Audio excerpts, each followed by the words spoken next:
Assalamualaikum warahmatullahi wabarakatuh. Salam sejahtera bagi kita semua. Selamat datang di channel Bocah BPKN. Pada video kali ini saya ingin berbagi dan belajar, yaitu membuat video rangkuman pembelajaran pendidikan Pancasila dan kewarganegaraan di era digital. Dan tidak lupa kata yang selalu memotivasi saya, yaitu bisa karena terbiasa. Jangan lupa dukung channel ini dengan cara klik tombol subscribe-nya, klik tombol loncengnya, like, komen, dan share. Semoga bermanfaat bagi kita semua. Pada tujuan pembelajaran, setelah mempelajari materi ini, siswa diharapkan mampu yang pertama yaitu memahami hakikat perlindungan dan penegakan hukum, dan yang kedua menganalisis peran lembaga penegak hukum dalam menjamin keadilan dan kedamaian. Yang ketiga, memahami dinamika pelanggaran hukum. Dan selanjutnya menuju peta materi. Pada peta materi kita masih membahas terkait perlindungan dan penegakan hukum di Indonesia. Pada subbab B terdapat perlindungan dan penegakan hukum. Yang akan kita pelajari yaitu tentang pengertian perlindungan dan penegakan hukum. Lalu ada faktor yang mempengaruhi perlindungan dan penegakan hukum.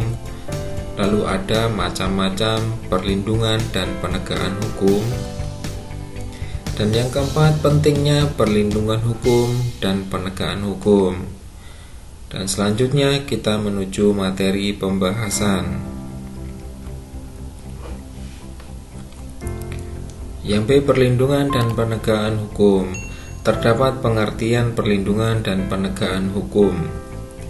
Sebagai negara hukum yang menjunjung tinggi hak asasi manusia, bangsa Indonesia harus menegakkan hukum dan hak dalam kehidupan bermasyarakat, berbangsa, dan bernegara. Hukum dapat diartikan sebagai tindakan atau upaya untuk melindungi masyarakat dari perbuatan hukum. Dapat diartikan sebagai tindakan atau upaya untuk melindungi masyarakat dari perbuatan sewenang-wenang oleh penguasa yang tidak sesuai dengan aturan hukum, untuk mewujudkan ketertiban dan ketentraman hingga memungkinkan manusia untuk menikmati martabatnya sebagai manusia.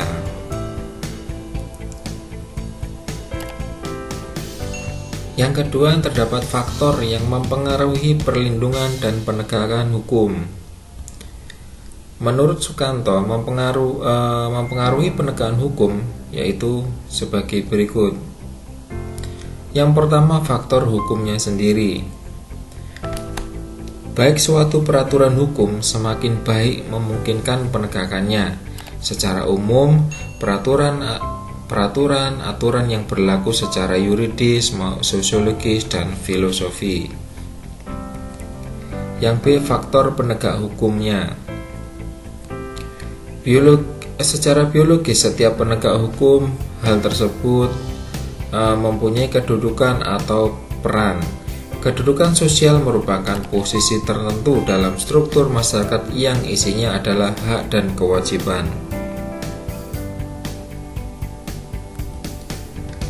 Penegak hukum dalam mengambil keputusan diperlukan penilaian pribadi. Penegak hukum yang memegang peran karena yang pertama, pada perundingan undang-undang yang sedemikian lengkap sehingga dapat mengatur perilaku manusia. Yang kedua, adanya hambatan untuk menyelesaikan perundangan dengan masyarakat sehingga menimbulkan ketidakpastian. Dan yang ketiga, kurangnya biaya untuk penerapan biaya perundang-undangan. Dan yang keempat, adanya kasus individual yang memerlukan penanganan khusus. Selanjutnya terdapat faktor sarana dan fasilitas. Sarana dan fasilitas antara lain mencakup tenaga manusia yang berpendidikan dan terampil, organisasi yang baik, peralatan yang memadai, dan keuangan yang cukup, dan seterusnya. Selanjutnya, faktor masyarakat. Semakin tinggi kesadaran masyarakat tentang hukum, maka akan semakin memungkinkan penegakan hukum yang baik. Dan sebaliknya, semakin rendah tingkat kesadaran hukum masyarakat, maka akan semakin sulit dalam menegakkan hukum. Maka diperlukan upaya dari kesadaran hukum, sikap terhadap norma-norma dan perilaku hukum. Selanjutnya, faktor kebudayaan. Kebudayaan pada dasarnya mencakup nilai-nilai yang menyadari atau mendasari hukum yang berlaku, nilai-nilai mana yang merupakan konsepsi yang diabstrak mengenai apa yang dianggap baik dan apa yang dianggap buruk. Yang ketiga, terdapat macam-macam perlindungan dan penegakan hukum. Secara teoritis, bentuk perlindungan hukum dibagi menjadi dua jenis: perlindungan yang bersifat preventif dan perlindungan represif. Perlindungan hukum preventif, pada subjek hukum ini diberikan kesempatan untuk mengajukan keberatan atau pendapatnya sebelum suatu keputusan pemerintah mendapat bentuk yang definitif. Tujuannya adalah mencegah terjadinya sengketa. Yang B, perlindungan hukum represif, bertujuan untuk menyelesaikan sengketa hukum oleh pengadilan umum dan peradilan administrasi di Indonesia, termasuk kategori perlindungan hukum. Penegakan hukum dibedakan menjadi dua, yaitu ditinjau dari sudut subjek dan objeknya. Yang pertama, ditinjau dari sudut subjeknya. Dari segi subjeknya, penegakan hukum dapat dibagi menjadi dua, yaitu dengan hukum dalam arti luas dan arti sempit. Dalam arti luas, proses penegakan hukum harus melibatkan semua objek hukum dalam setiap hubungan hukum. Sedangkan dalam arti sempit, penegakan hukum hanya diartikan sebagai upaya aparatur penegak hukum tertentu untuk menjamin dan memastikan bahwa suatu aturan hukum berjalan sebagaimana mestinya. Selanjutnya, ditinjau dari sudut objeknya. Dilihat dari segi objeknya, penegakan hukum dapat dibagi menjadi dua, yaitu penegakan hukum dalam arti luas maupun dalam arti sempit. Yang pertama, dalam arti luas, karena penegakan hukum yang mencakup pada nilai-nilai keadilan yang di dalamnya terkandung bunyi aturan formal maupun nilai-nilai keadilan yang ada dalam masyarakat. Dalam arti sempit, penegak hukum itu hanya menyangkut penegakan dan peraturan yang formal dan tertulis. Yang keempat, pentingnya perlindungan dan penegakan hukum.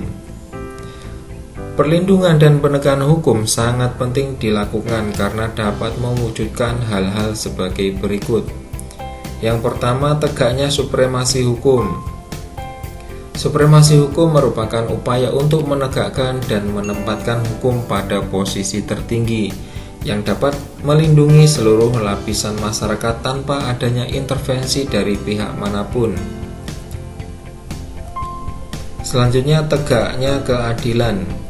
Tujuan utama hukum adalah mewujudkan keadilan bagi setiap warga negara, sehingga warga negara dapat menikmati haknya dan melaksanakan kewajibannya. Selanjutnya, mewujudkan perdamaian dalam kehidupan di masyarakat. Akan terwujud apabila setiap orang merasa dilindungi dalam segala bidang kehidupan. Hal tersebut apabila negara menjalankan aturan yang berlaku tanpa terkecuali. Sekian, terima kasih. Semoga pembelajaran hari ini bermanfaat bagi kita semua. Saya akhiri. Terima kasih. Assalamualaikum warahmatullahi wabarakatuh.